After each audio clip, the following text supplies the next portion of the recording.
أصوات في القبو.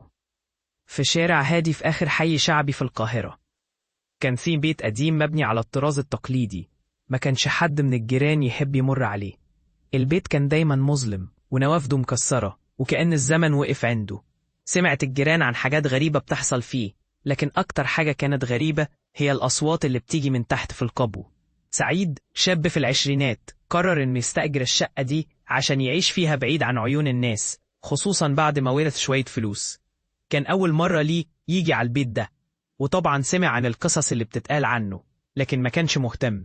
اليوم الأول اللي قعد فيه في الشقة كان عادي، لكن مع مرور الأيام بدأت الأمور تتحول.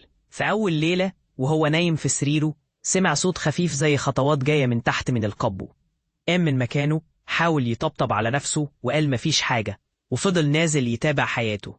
لكن في اليوم التاني الصوت رجع تاني، مفيش حاجة غير الأصوات دي اللي كانت بتزيد مع مرور الوقت. فمرة قرر إنه يفتح باب القبو عشان يشوف إيه الموضوع، لكن باب القبو كان مقفول بقوة. في يوم تاني قرر سعيد إنه ينزل القبو بنفسه، أخذ المصباح الكشاف ونزل السلم الضيق. القبو كان مظلم جدا، ومع كل خطوة كان الإحساس بالبرد بيزيد. لحظات قليلة وكان بدأ يسمع الصوت تاني، بس المرة دي الصوت كان أعلى وكأن في حاجة بتتحرك بسرعة تحت الأرض.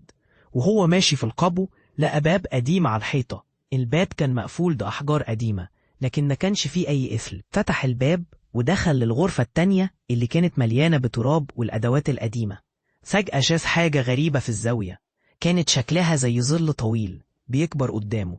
حاول يبعد، لكن الصوت بدأ يزداد لدرجة إنه سمع أنفاس حد ورا ظهره. التفت بسرعة، لقي شخص طويل وعينه بتلمع في الظلام، كان بيحاول يقترب منه. سعيد جري بسرعة علشان يطلع من القبو، لكن الباب اللي دخل منه كان مقفول فجأة.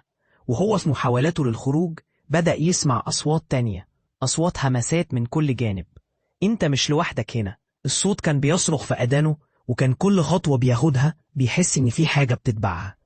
لما نجح أخيرا في الخروج لقى نفسه واقف قدام البيت، وكان الشارع فاضي ومفيش حد حواليه. لكن لما نظر من بعيد شاف شخص واقف عند الباب المفتوح للبيت بإيديه مرفوعين، كأنه بيرحب بشيء بعيد عن الأنظار. اللي حصل بعد كده كان غريب.